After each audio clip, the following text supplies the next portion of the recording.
Isa sa pinakaimportante at malaking hamon na kinahaharap ng buong mundo ay ang pagbabago ng klima o climate change. Kaya patuloy na lumalawig ang kamalayan ng mga tao upang makahanap ng solusyon at makatulong upang tugunan ito.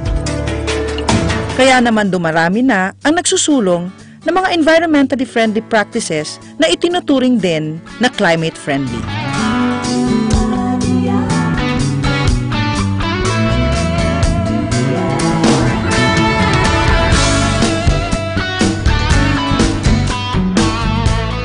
Going green, verde, eco-friendly, sustainable living ay ilan lamang sa mga terms na inuugnay sa pangangalaga ng kalikasan.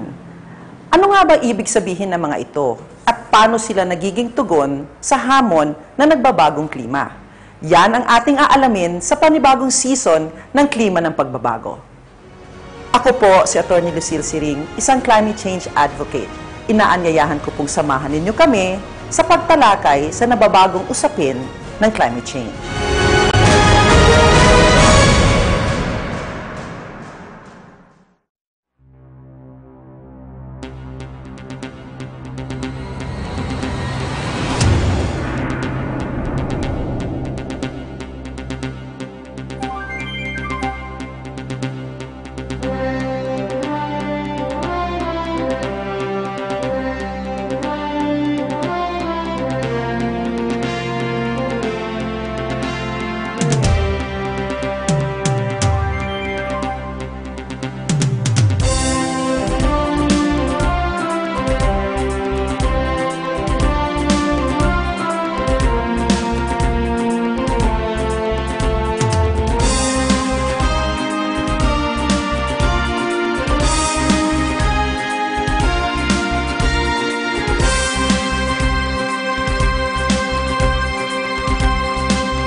Dahil na rin sa mga nagaganap sa iba't ibang bahagi sa mundo, dulot ng pagbabago ng klima, unti-unti nang tinatanggap ang mga pulisiya na panggobyerno na nagtutulak ng sustainable development.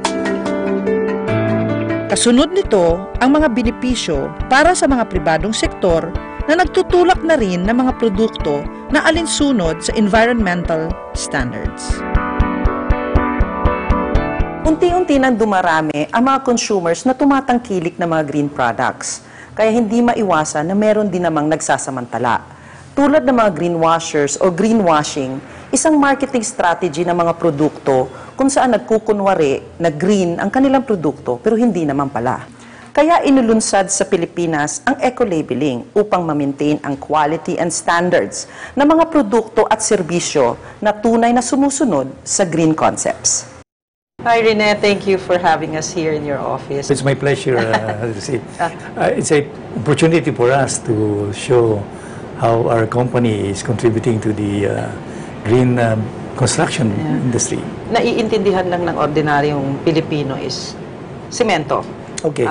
So sa kanila, semento yan, ginagamit yan para sa bahay. Pero hindi nila alam yung kwento ng kumpanya na gumagawa ng semento. Please, can you tell us more about your company and what it's doing now? Okay. Nung dekadang 1950s, hindi masyado pong pinag-uusapan yung climate change and environmental issues. No? Nung tinatagang Republic Cement in 1955 sa Norsagaray, Bulacan, kami ang unang-unang planta, we're the pioneers in the dry process plant. Ngayon, papaliwanag ko lang kung anong pinag-iba. Yeah. Normally, noong time na yun, most of the cement plants, ang ginagamit yung wet process. Yung materials ng limestone, shale, at ibang ingredients, after it is crushed and ground to powder, gumagamit ng tubig para haluin. About 40% water yun eh. And they call it a slurry. Dahil meron tubig yon, gumagamit pa ng additional fuel para lang maalis yung tubig bago maluto yung materials to become clinker. Now, the dry process way of manufacturing cement, hindi na kailangan ng tubig. Ang paghalo sa materials uses compressed air. So, you're able to eliminate the use of water. Hindi mo na kailangan ng additional fuel to remove the water. So, malaki ang savings. So, we are able to conserve water and we are able to reuse fuel. As early as what? This 1955. We are the first dry process plant in the Philippines. Pag tumaas yung demand mo for housing and infrastructure, tumataas yung demand for cement, then ibig sabihin tataas din yung demand for energy. Yes. Alam natin na pagdating sa climate change, i-explain lang natin ng konti na pag gumagamit ka, industrialization, sinabi nga ni President Duterte, gusto ko mag-industrialize, so wag niyo muna kami munang pakialaman. But it turned out that there are already companies like Republic who are responsible already in terms of trying to incorporate new processes, yung sinasabi ninyong dry process, na natanggal yung tubig, which means hindi na kayo masyado kailangan kumuha ng tubig from and compete with the commercial use or household use, and then yung energy. So, from then on until now, ano po bang ibang ginagawa ng Republic to be more responsible? Kasi lumalabas na you were sustainable, you're trying to be sustainable, but at the same time, it contributes to the cost reduction. So, ano po bang ibang ginagawa ng Republic to continue to do this initiative? More on efficiency. Bago ko sagutin, Lucille, gusto lang paliwanag na lahat ng cement plants ngayon in the Philippines and globally, dry process na lahat. Kasi nakita nila yung advantage ng dry process.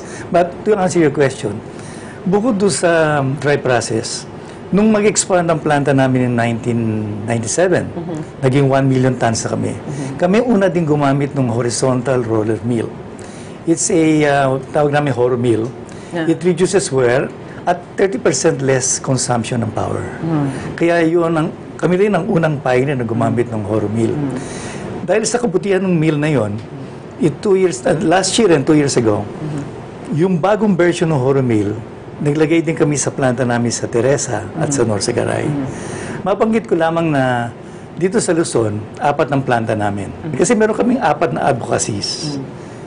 Una-una yung people and community. Ikalawa yung reduction in carbon footprint, climate change mitigation, and then environmental responsibility. Pag gumawa kami ng semento at pag pumili kami ng type of cement na manufacturing pinagbibili namin, we adapt those 4 advocacies. Sa lahat, not just part of parang conscious effort na ipasok siya doon sa entire process. Exactly. Even yung source ng materials niyo, tinitingnan nyo rin ba kung how it is being taken out before you... Actually, most of the materials paggawa ng semento galing sa quarry namin. Limestone na karamihan yan eh. And the others na ginagamit na sa production, of course, we use coal as a substitute. Pero nabanggit din lang natin yung fuel. We have started using alternative fuels. In fact, we're now using biomass. Nung araw, nung mura pa ang bunker oil, most plants were using bunker oil. But mula nung tumaas ang presyo ng bunker oil, nag-shift na to coal. And then, dahil tumataas din ang presyo ng coal, we're now looking at alternative fuels. Kaya kami, up to 20%, sinasubstitute na namin ng rice husk. Pati yung mga, what we call yung waste products ng mga fast-moving consumer products, like toiletries, food, soft drinks, disposable diapers. Lahat ito, yung mga nire-reject nila because quality problems, sinesred yan at ginagamit namin fuel. When did you start doing this? We started what we call co-processing way back 2002 pa. 2002, even before people are starting to talk about how to make yung efficiency. Siguro market force din, dahil alam natin ng Pilipinas, isa sa pinakamahal na kuryente. And ibang companies are not forced, but are maybe forced to look at alternatives. Simply what you said, in terms of cost, like bunker fuel, coal have increased its prices. But because of the Paris Agreement, and even with the global trend now, it would be good for companies like Republic to be more proactive and look at this alternative, because eventually there will be some regulation down the road.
Alagaan ang kalidad ng mga eco-friendly products, itunulak ang eco-labeling.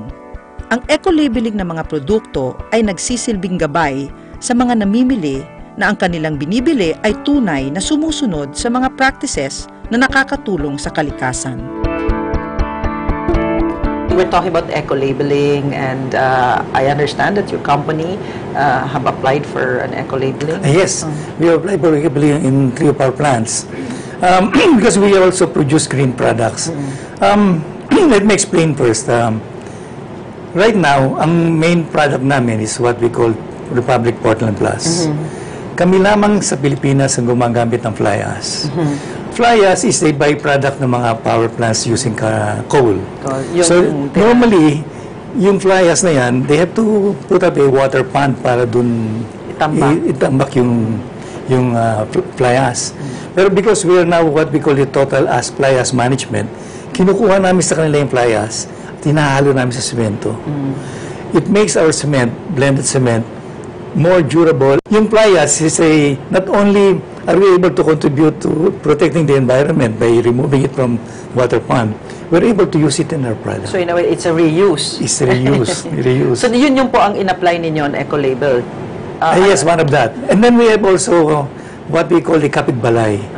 Nung nagkaroon ng Typhoon Yolanda sa Visayas, and there's a need for rehabilitation and reconstruction, we came up with a new porcelain cement called kapitbalay. At yun ang ginagamit nila for reconstruction to right now. Right now. And we've been successful in doing that. In areas affected by the typhoon. Now, when it comes to power, one of the initiatives also that we made, dun sa planta namin sa Teresa, yung heat na normally dissipate sa atmosphere from the cooler, we were able to harness it. Nagtayo kami ng heat recovery system, brother. nako-convert namin yung heat into steam and generate power. And we're able to reduce our requirement from the grid by 30%. So, again, we were one of the first to come up with that in the Philippines. So maybe you want to share with us anything more that you feel that the viewers will have to take on as they watch this. We are constantly looking into products that can contribute to the green construction. For instance, we have this bio-roof. It's a combination of aggregates and cement that can be put on top of a building and create a garden. Oh, okay. So we were able to trap the rainwater and create a garden. We call it bio-roof. Is it available now? Yes, actually, the building of the Luzon Laguna Lake Development Authority, sa bagong building lang may bio-roof. Wala na yung mga tile roof. Wala. Maybe that's what the new businesses will have to learn and new houses will have to check out. Kasi kung may ganun technology, this will be very welcome pag nag-increase yung temperature, no? Yung bio-roof. Exactly. Improves also the indoor temperature. It's very ideal for buildings kasi normally buildings they have a flat roof. And you can put that in top of it. We call it the bio-roof. And it really, not only was it able to help cool the building, but there's it enhances the beauty of the aesthetics, and then at the same time the indoor temperature can help. Exactly, yes. So what else po? Ano po yung mga ibang produkto na aside from bio-roof that you feel would help address issues in the environment? Well, these products, gusto namin maging eco-labeled products.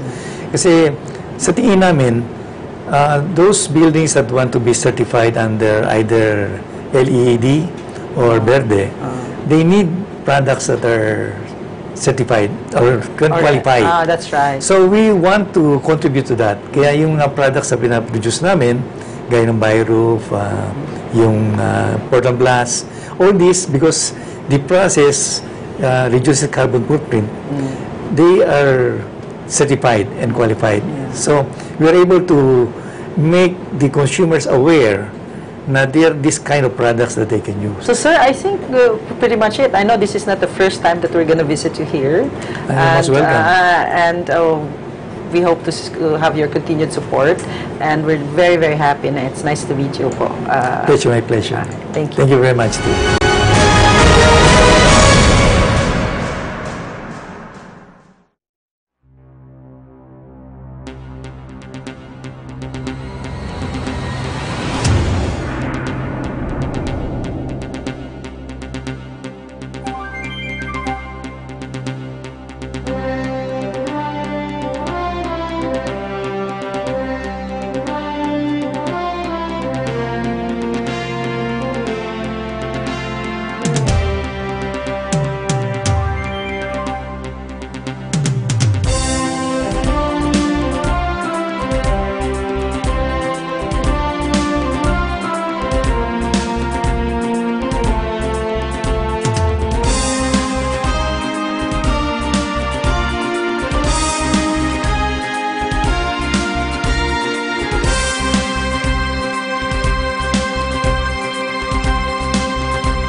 Pagdating naman sa mga service-oriented businesses tulad ng hotels and restaurants, may mga nagtutulak na rin ng mga green services at parte na ito ng kanilang corporate social responsibility. Napatunayan na rin nila na hindi lamang sila nakakatulong sa kalikasan, nakakatulong pa ang green practices sa kanilang kita dahil isa sa mga itinuturing na climate-friendly practice ay energy efficiency o ang pagtitipid at tamang paggamit ng kuryente.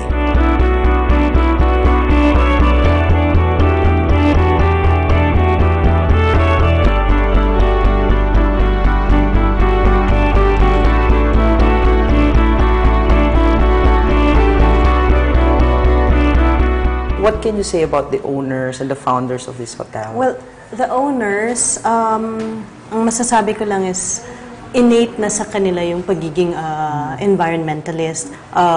Hospitality is part of her life, but she wanted to go further. So hindi lang siya just for service, just for profit, but also to impart a message. And that message is yung taking care of the environment. Na-conceptualize tong eco-hotel, it started with construction first, making use of all recycled, repurposed, all these materials, tapos making use of natural light, natural resources.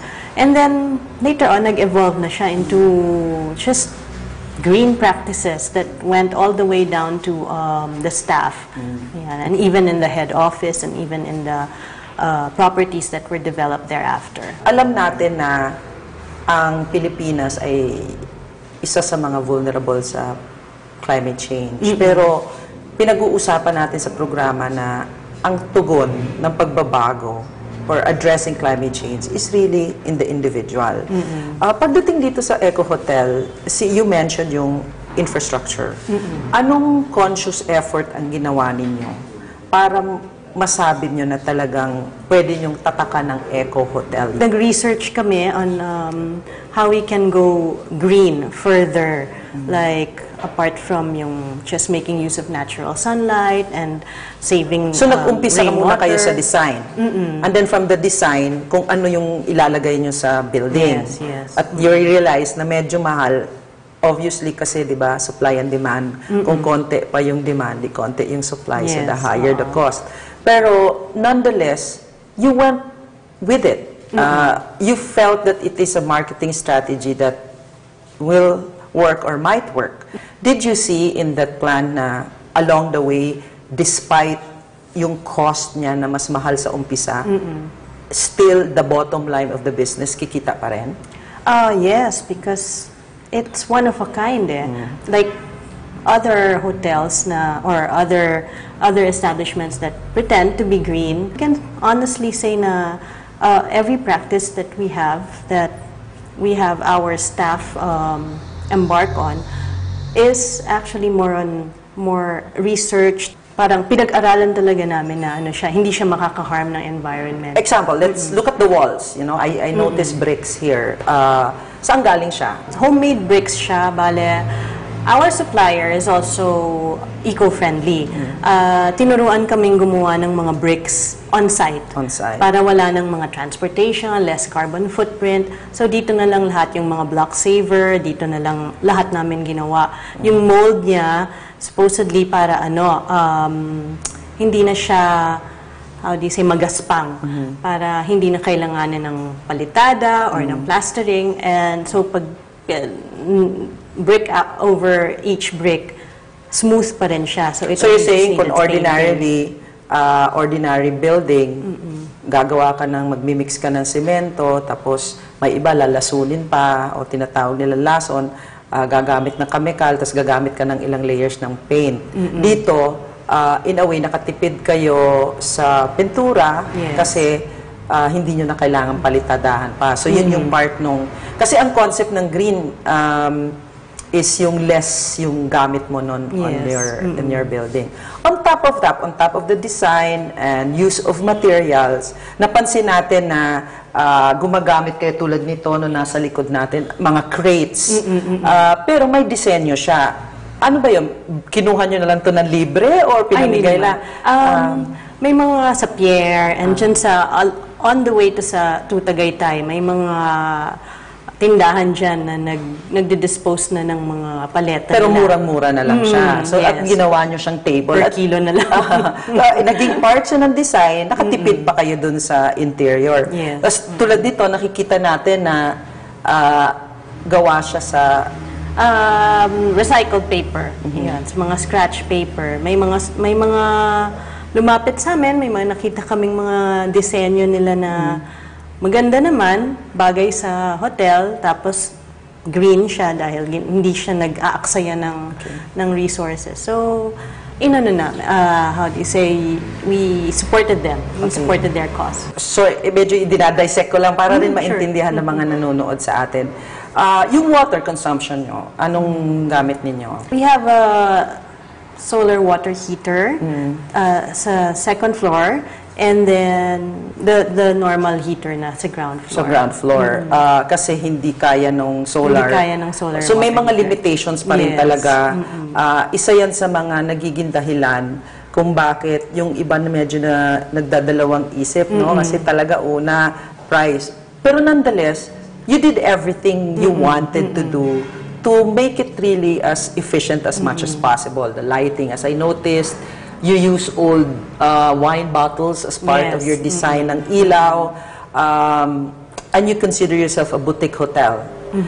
Looking at all that, since you opened in March last year, how did it translate into in terms of your bottom line, your revenue? Okay.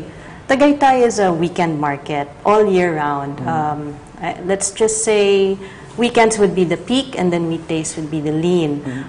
So we were banking on every weekend and every long weekend and every holiday. Tapos, word just got out. No? There's this little hotel along Aguinaldo or Nasugbu Highway. Tamang-tama lang yung presyo, tamang-tama lang yung size, no frills, pero it's very comfortable. Merong isa-isa na, merong mga gusto ng mag-feature ng hotel, bakit siya green? Siguro na-intriga sila eh. Why do you call yourselves green? Yeah, but other than the interest, did it translate to some revenue, for example? Yes, because of, in fact, when we came out and one feature came out, it actually, yes, we noticed that there were changes in, there was an increase in booking. Not just walk-ins, pero pati sa mga online travel agencies. All of a sudden, like, there were a lot of inquiries. Primarily in curiosity. Yes, yes. So it's really is a challenge for you to make sure that you are what you market. Kasi marami diyang naglalagay ng, we're avoiding what we call the greenwashing marketing type of strategy where they say they're green and yet they're not really green. What you call this? Your tagline. Yes. It says here that where green is not just a color, it's a way of life. So, can you please expound on that, and so that our viewers can also would like to do the same tagline? Okay.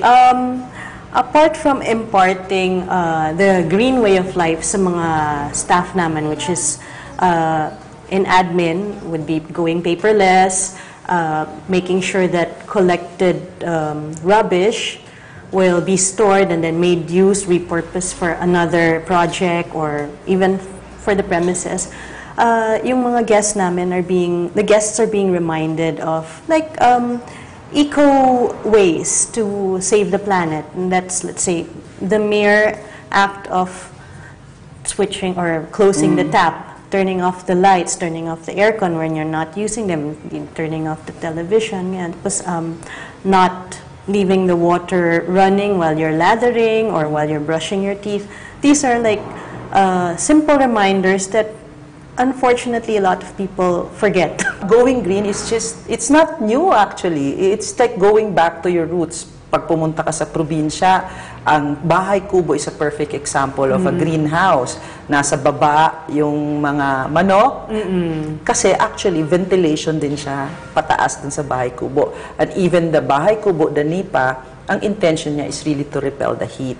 Pero in the modern times, obviously, in a hotel, although I notice at the rooftop, meron kayong parang nipa na area, itong going green is, kung ipapaalam natin sa ating mga nanonood,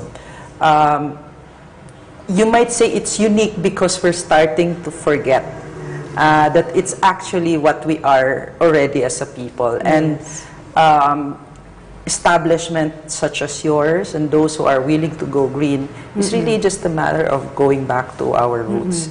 Kaya I'm glad to hear na your marketing strategy is working well for you. And I'd like to thank you for giving us an opportunity to feature this in our show. And is there anything else you want to impart to our viewers? Well, just that despite all the talk about going green being expensive, actually, it's in the little ways that will make the difference. It's like simply, let's say, this herb pot. This herb pot is actually made from plastic bottle na ginupit.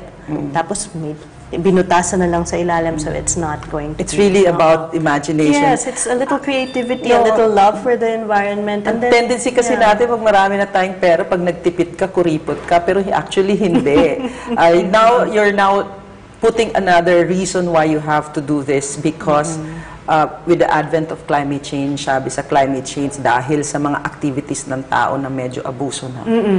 Kaya kailangan natin tandaan na we have to go back to a simple life. Not really simple, but just reduce. Kung na-part ng na-imbibe, that it helps also your business as a whole. So, anyway, Abby, thank you so much for your time. And it's such a beautiful place, and I'm sure I'm gonna go back and I'm gonna bring my friends along with me. So thank you, and have a good day. Thank you too.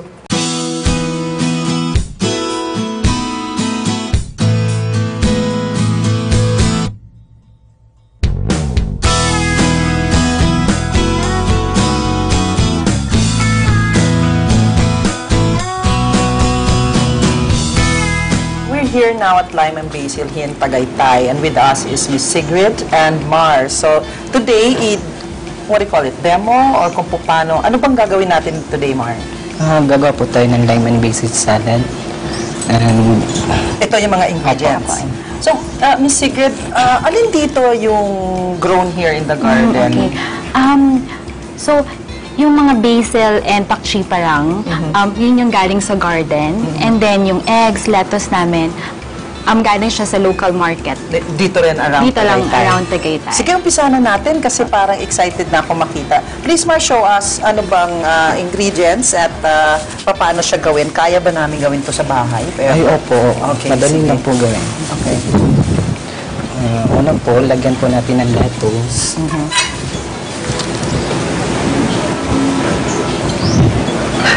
Habang ginagawa niya to, Miss Sigrid, itong ginagawa ni Mar, laging tanong ng iba, ano bang difference? Pag organic kasi baka mahal. Ano bang motivation para gusto natin pumili ng mga organic? Pag organic, hindi naman kailangan galing sa ibang lugar.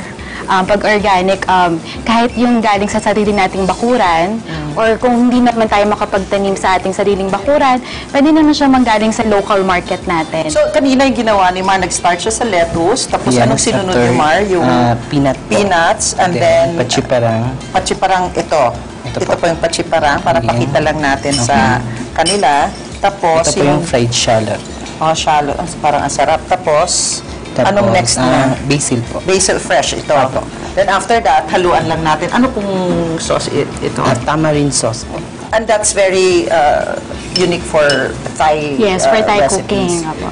Okay.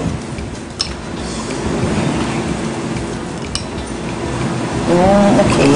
After po niyan, lagyan po natin ng fried basil. So, on top of the fresh, meron pang fried na dito rin makikita sa kanilang garden. And then, last yung egg. Fried egg. So, dito palang kompleto na siya, no? It's already a full meal and it's really organic. Nakita natin kung gaano kabilis gawin ang salad. Alam naman natin yan. Pero primarily, not all salad are made the same. Primarily dito, nakikita natin, una, galing sa inyo, sa garden nyo. Then, obviously, it's organic.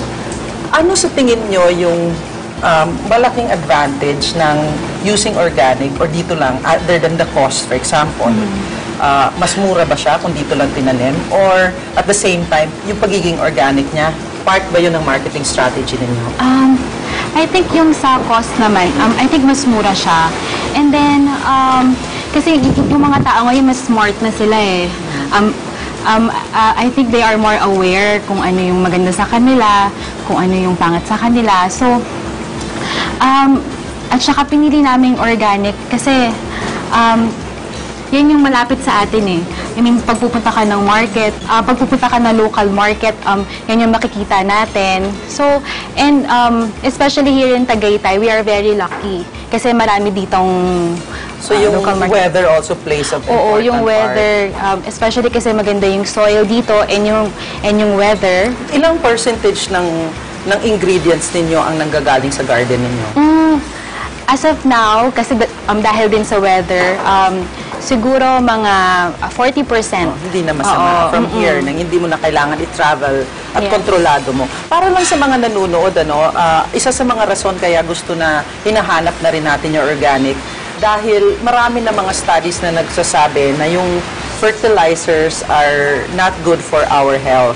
Yung iba nga doon, source na siya ng cancer. Yes. So, ang isang rason kung bakit gusto natin mag-organic is umiwas tayo ng fertilizer dahil yung fertilizer ay nag-i-emit ng emission. Synthetic yung iba, hindi siya. Yung iba, pag hindi natural fertilizer, yung paggawa nun, that causes not only cancer, it also requires a lot of emission. Kaya yun na nagiging logic why organic mas maganda pa rin siya than those that are using fertilizer. So, but lastly, Miss Sigrid, I've heard of your restaurant, pero this is my first time here. I'm so sorry, pero I'm sure I'll come back and I'll bring my friends.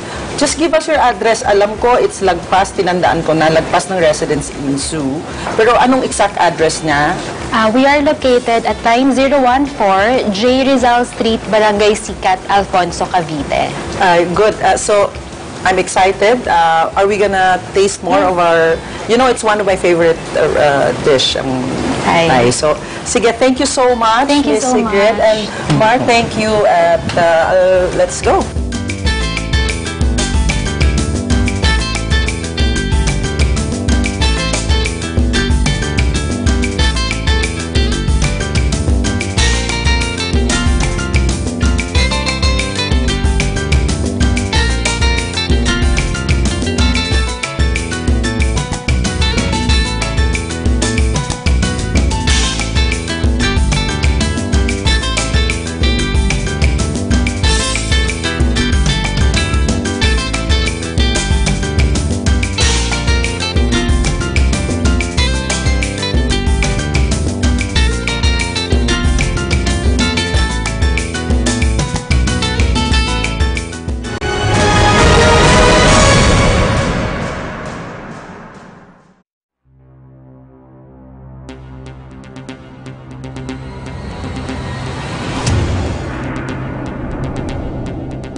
pagiging maaksaya sa kuryente ay itinuturing na nakakasama sa kalikasan dahil nananatiling coal at gasolina ang major source ng kuryente sa Pilipinas. Ang paggamit ng coal at gasolina ay bumubuga ng mga greenhouse gases na siyang itinuturo na dahilan ng global warming. Kaya ang paggamit ng mga alternatibo tulad ng solar power ay isang hakbang o isa sa mga solusyon upang mabawasan ang paggamit ng mga coal at gasolina.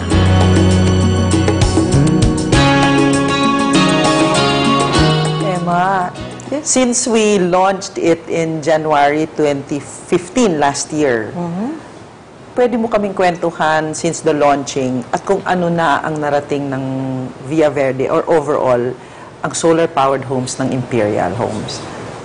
Actually, from the time na binigyan tayo ng award ng World Bank at saka yung recognition ng United Nations at climate change under you, Lucille, yung binigyan natin na 24 units ng award na yon, sa ngayon nasa 677 ang ongoing na construction.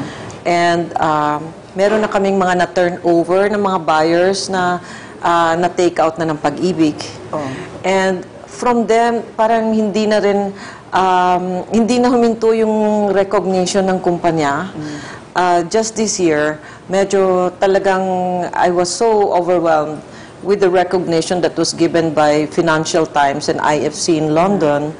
Binigyan nila out of 277 entries all over the world, at 93 countries, yung first time sa Philippines na nabigyan ng recognition for Transformational Business Award, ang kumpanya, which is a big honor for the country kasi it's an award for companies that are yung low carbon, nag-aano ng low carbon. And first yun sa bansa natin. Yun na yung masaya gusto. ko. Kaya I'm so proud kaya after natin we featured you during the launch, gusto kong balikan kaagad dahil gusto kong ipakita kung ano na yung progress na mention mo Pag-ibig, no? Nagtini-take out na rin niya. May kailangan pa rin natin makipag-ugnayan sa gobyerno. Plus the awards that you've received in just a matter of a year and a half, no? And the interest continues. Pero nasa Batangas pa lang kayo, wala ba kayo sa ibang lugar na para naman malaman ng ating mga nanonood na baka meron kayong mga project doon na kasi ang dami na nagtatanong, ayon sa iyo, ang dami nang tatanong. So anong plano ng Imperial Homes in terms of expansion? In fact, marami nang sabay-sabay kaming ginagawa ngayon nandyan sa Legazpi City na puro brownout. Yung unang binuksan namin na solar-powered community almost sold out. And then, nag-umpisa kami sa Iriga, and then Cabanatuan. And these are all single homes and townhouses. Yun yung mabenta. For the first time, maglo-launch kami ng 3-story condo villas na magiging 24-hour solar din. Which is again the first, no? Kasi wala pa niyan na mga condo villas na magkakaroon ng solar with lithium battery and solar solution. So you mentioned kasi 24 hours, no, para lang sa mga nanonood. Ang solar kasi is good on pag may daytime. Pero pwede mong store sa batteries yung mga hindi nagagamit na or yung mga na-absorb. Sabi na, simplihan lang natin, yung nakukuha sa solar, kaya nagkakaroon ka ng 24 hours, battery na ang magpa-power dun sa oras na wala ng araw. Tama ba yun? Tama yun. Lahat ng, for the low-cost market, yung mga bahay na ginagawa namin, lahat ng kanilang appliances, pwede na nilang gamitan maski na gabi. So, yung 24-hour solar na yan, pwede sa refrigerator, pwede sa television, pwede sa iron, pwede sa washing machine. Tinuturuan namin ng buyer kung paano siya dapat maggamit at paano niya ma-maximize yung paggamit ng solar during yung maraming araw. So, yan ang ano namin. Kaya gusto natin ipakita yung mga ganitong negosyo, tsaka mga ganitong efforts tulad ng kumpanya ng Imperial at iba pa. Kasi ang Philippines, isa sa pinakamahal na kuryente.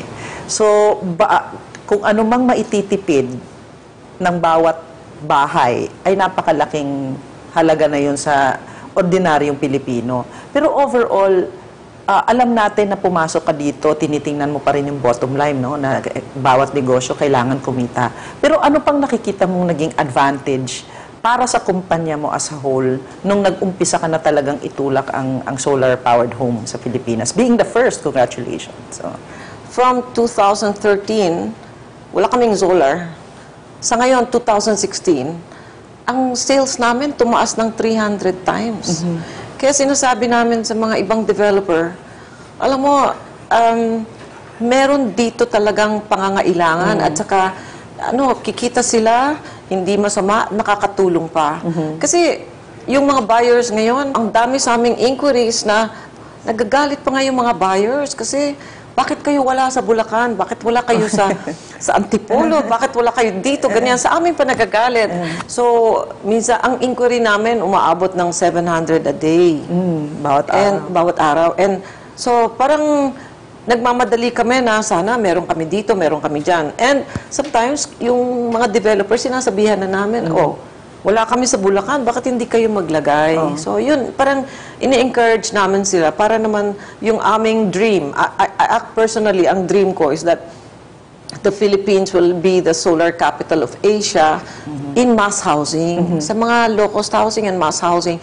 Kasi, yun nga, bawat isang bahay na binibili sa amin, sinasabihan namin yung mga buyer, alam nyo ba, nakakatulong kayo na makatipid kayo ng fossil fuel sa country natin.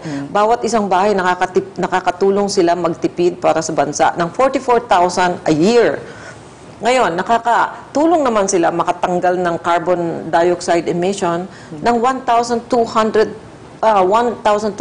kilos of carbon dioxide a year. So, parang napakaganda, di ba, kung lahat ng tao at lahat ng developer ay gagawa ng ganito. So, pag titingnan mo dito, una mong pasok ay, pag kunwari may bibili, ang tingin lang niya magtitipid siya ng kuryente. Pero yung pala, meron din siyang kaukulang tulong, hindi lang sa pagtitipid, dahil sa pagtitipid niya, nakakatulong pa siya sa kalikasan.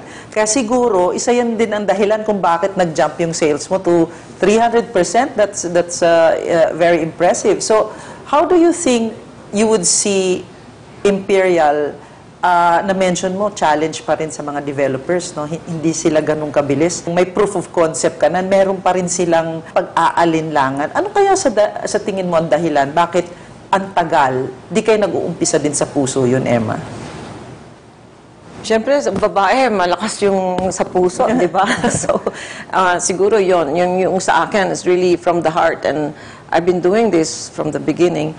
But I'm trying to explain na nga sa mga developers na hindi yan, ang hesitation kasi is that tataas yung presyo ng mga bahay nila.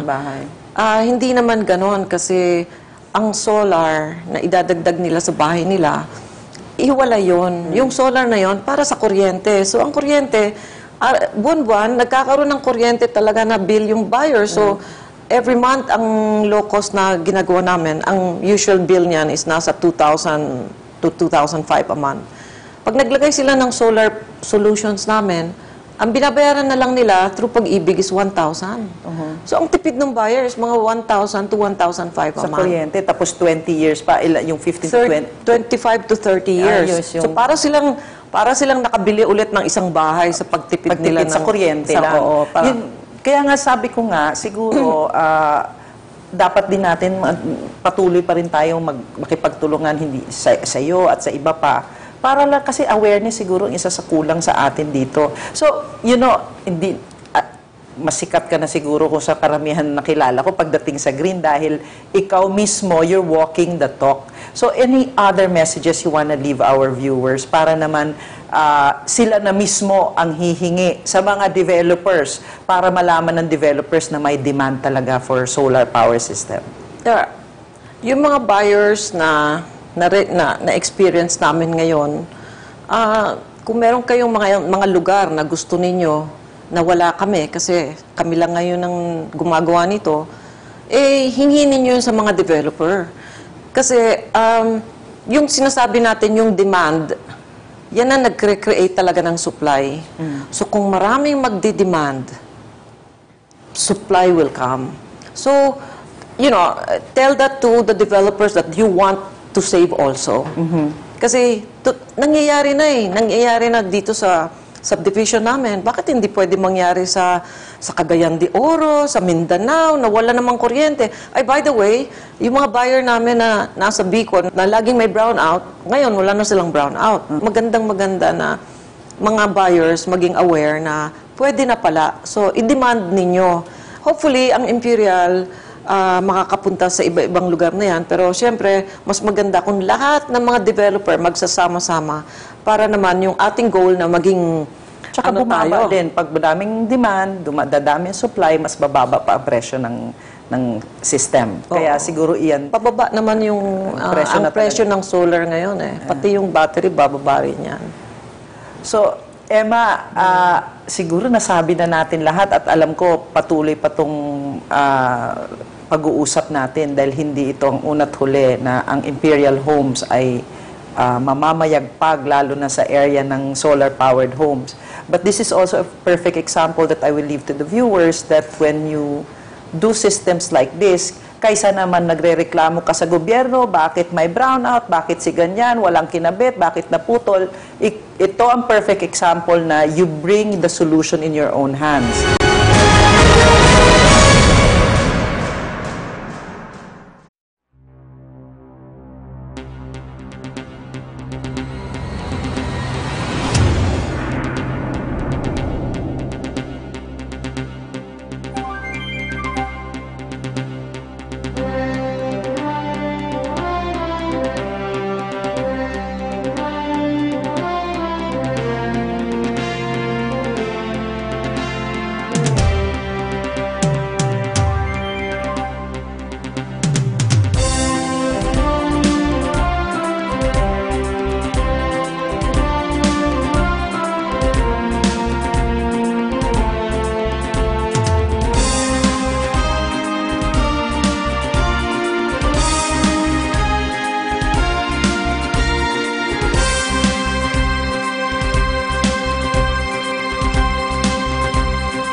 Welcome to my humble home na I try to be climate smart. So come in. Pero bago tayo pumasok, may papakita lang ako. Kung nakikita nyo, nagtatangka ako maging gardener. Pero lahat po na nakikita nyo dito, mukha na siyang malinis, pero iniipon ko po lahat ng mga dahon, ng mga patay, o yung mga iba na nahuhulog na. Kung nakikita nyo, gumagamit pa rin naman ako ng plastic, pero hindi mo maiwasan. Ito po kasi ay iniipon ko para sa composting.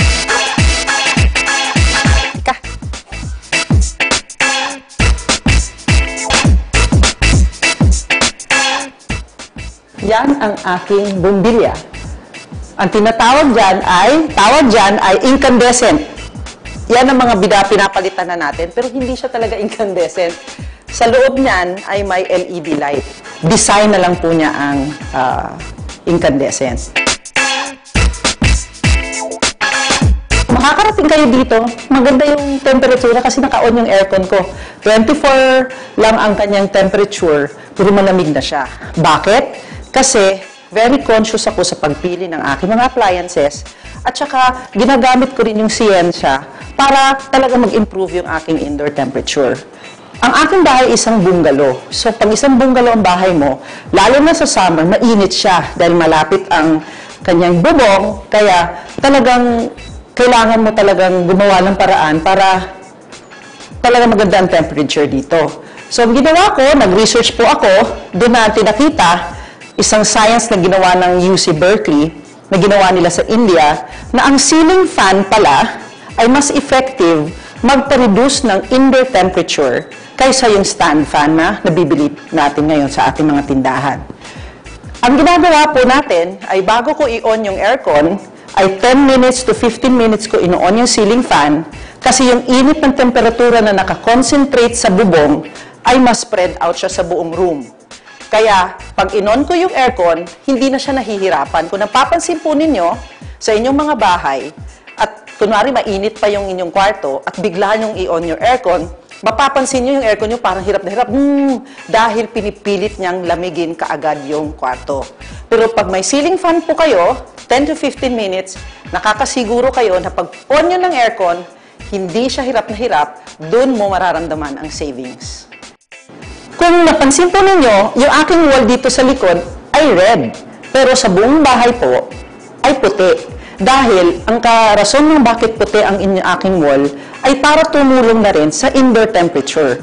Pag medyo dark po kasi ang iyong mga walls, nakakaramdam ka talaga ng pag-init. Bakit ko po ginawa yun? Meron po kasi ako talaga ding measurement para yung indoor at outdoor temperature. Ganun po ako ka-conscious sa aking kuryente dahil nag-iisa lang po ako sa buhay, kaya lahat po ng pagtitipid ay ginagawa ko. Pero puntahan na natin ngayon yung aking solar on-grid na ipapakita sa inyo para ma-explain sa inyo kung bakit mura ang aking kuryente. Dito naman, hindi na ako pumili ng mga chandelier na kadalasan nakikita natin sa mga disenyo. Kumuha na ako ng isang ceiling fan din na meron na ring ilaw. Kaya yung concept pa rin na gagamit ng ceiling fan para mag-improve yung temperature ay consistent pa rin dun sa climate smart house na gusto ko rin ma-achieve. Ito yung inverter ng solar. Meron akong 10 panel sa bubong. Lahat po ng power na nakukuha natin na generate during daytime, kung saan malakas ang araw, ay pumupunta po dito, kino-convert niya, at yun naman ang pinapalo niya sa Meralco. Kung ano man yung napoproduce ng aking solar during daytime, ay binabayaran nyo ng Meralco sa akin. Binabawas sa total bill ko. Kaya so far, yung last bill ko po, halos 53% ang aking savings. Papakita ko po sa inyo ang aking bill para talaga mapatunayan na ang solar on-grid rooftop ay napapanahon na. Kaya dapat lang po sa atin ay tingnan natin at bigyan natin ito ng pansin.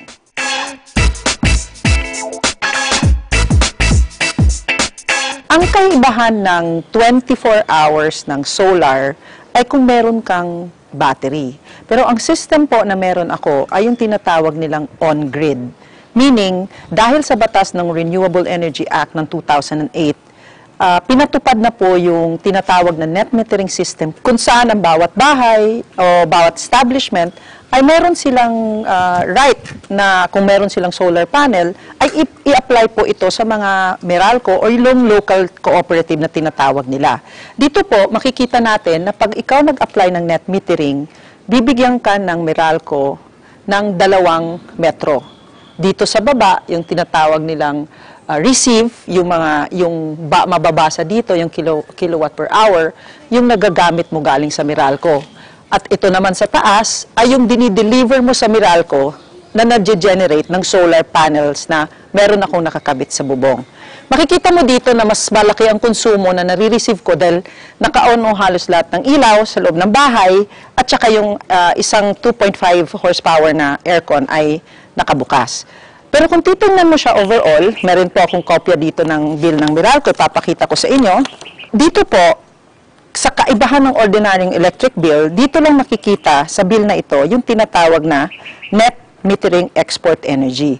Ito po yung binibenta o yung pinapalo ko papunta sa Meralco. Kung nakikita nyo sa bill ko, as may 1,000 akong nabenta sa kanila, na halos 53.99% sa total bill ko, kaya ang bill ko po ng December, kasama na actually yung November, is only 2,280 pesos. Kasama na ho yung gabi-gabing paggamit ko ng aircon, at saka yung 2.5 horsepower na meron ako sa sala, pati na rin po mga ilaw, pati na rin po yung refrigerator, pati na rin yung washing machine, kasama na po doon. So makikita ko yung tipid, kaya masasabi kong sulit na rin dahil ang lifespan ng isang solar panel ay 25 years. Although ang warranty ng karamihan ng mga supplier nasa 10 years lang, ang lifespan po ng solar panel is about 25 years, kaya sulit na siya. At saka yung very low maintenance, ang ginagawa lang po namin every 3 or 4 months, pinapahiran lang namin yung panel itself para walang nakaharang, walang mga debris, walang dumi, kaya para ang efficiency po ng solar makikita pa rin natin.